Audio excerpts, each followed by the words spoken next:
Comfort. Tell us a quick story about him growing up in that house. Do you remember the ghost story in the chair?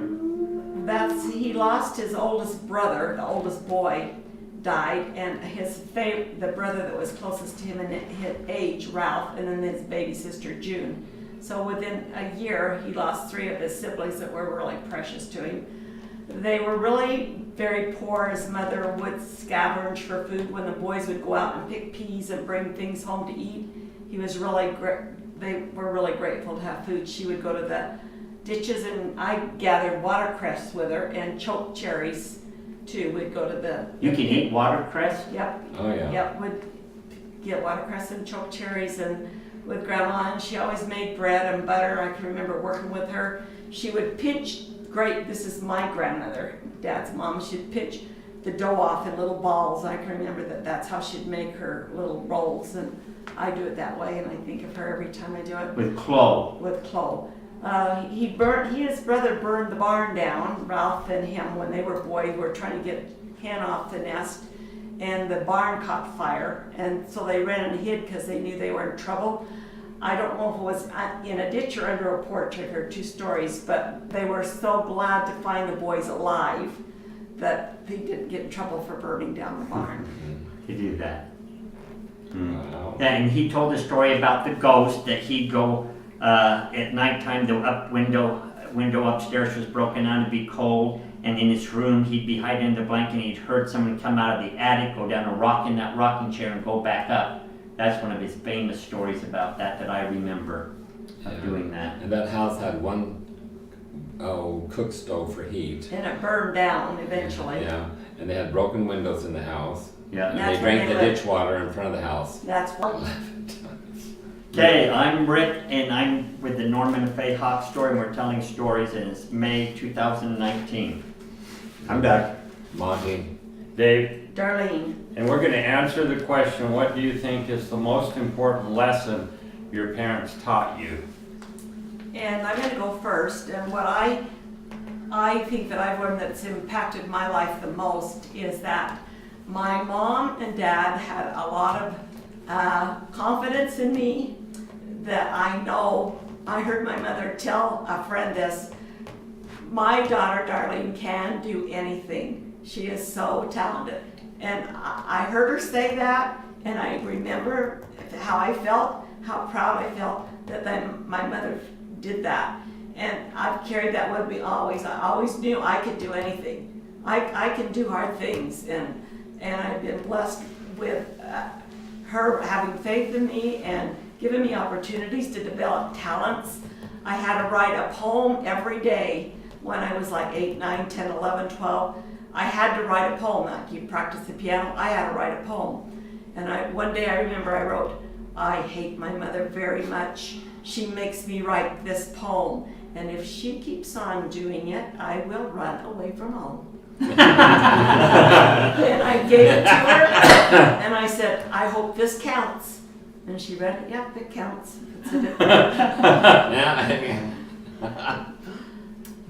Okay. I felt like Mom and Dad had so much trust in me, especially beginning at age 13 when they left us in Idaho to run their farms while they were living down in Utah, that I didn't really think that I could do something that would hurt them, hurt their feelings, or do something really bad that would, because of the trust they had. And it was not like they ever talked about trusting me. I felt it by the things they did. The other thing that they taught me is I can remember Dad saying or implying, or by his actions, if you start something worthwhile, make sure you finish it. So it became important to me that if I began something and it was a worthwhile thing to accomplish, even if it was hard, that I should finish it. And I think even though Mom and Dad really didn't come right out all the time and say, oh, how much they loved me or us as a family, they showed it by the amount of time they spent with us. And I think being on a farm gives parents a lot of time to spend with their kids, working and teaching to do things no matter how hard they are. Well, I think the same lines as you've been talking about. There was an October conference talk that said, I can't remember the elder that gave it, but it was hard is good. Only this is, if hard is good, I believe harder is better.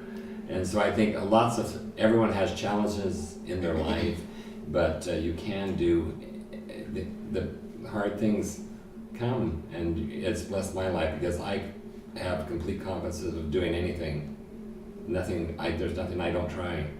And when it comes to fixing something, it's really weird. I fix them with strange things, strange ways, with wire and junk, and it usually works, it holds it together. So if hard is good, harder is better. So there you go. Amen. Amen. One thing I remember is just following their example of what they had set, and teaching me how to work and always be busy doing something. That's what Judy says, that I'm always doing something. I'm not usually just sitting around doing nothing, but it's good to be busy doing something, and it's usually some type of work, and that's all I've got. I think that's because Mom would yell at me and you and say, don't sit there and be doing nothing, like watching TV, sitting and resting. It was, you didn't do that. You go out and there were lots and lots of jobs to do, which made it also easier. So as I remember, that work ethic was doing nothing was lazy and bad. So what you do is you got to be doing something. So if you're watching TV, you need to be doing something else, or whatever it is you always had to keep busy was good and the right thing to do. That occurred to me when I think I was about a senior in high school up on the farm. So remember, I'd been there for 2 or 3 years, and so Mom and Dad worked all the time. So they were down to Hillfield, driving back and forth from Huntsville, so I did a lot of the farm work. And I remember one time Dad said, you gotta get that hay off the field because we have the water the next day. So I thought, okay. So I remember hauling this whole hay field by myself with the big old flatbed truck, throwing a bell on, moving it, and putting it, and doing that whole field. I thought, holy cow, that's a lot of work to do that. And so I realize, and still do, that working hard is probably too hard, but working hard was part of that. And one other one that we didn't get a chance to talk about is the family vacations. You know, we need to take a second and talk about The that. camper going to New York. Or going to Yellowstone and all that whatever, even though we didn't have any money, and go ahead. I remember we pulled into a gas station and we had at least 2 or 3 extra cousins with Yeah. the 6 of us. And the gas station attendant asked Dad, are these all your kids? And Dad said, oh no, there's more at home. So it would be nothing without anything fancy, just to put people in a pickup truck or make some We had shift. 13 people in the car.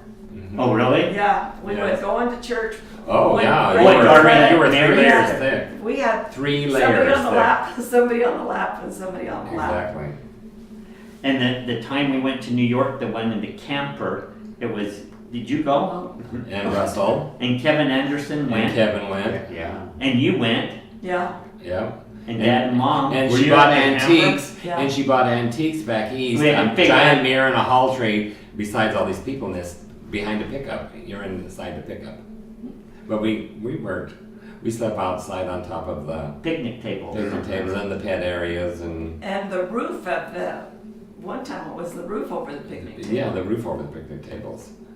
Yes, and So Mom and Dad felt it was really important to learn and go to Yellowstone, go to Bryce, And we go were to... going across the George Washington Bridge, and we were playing pinochle. pinochle. Yeah. And she yells at us, Put those cards away, you're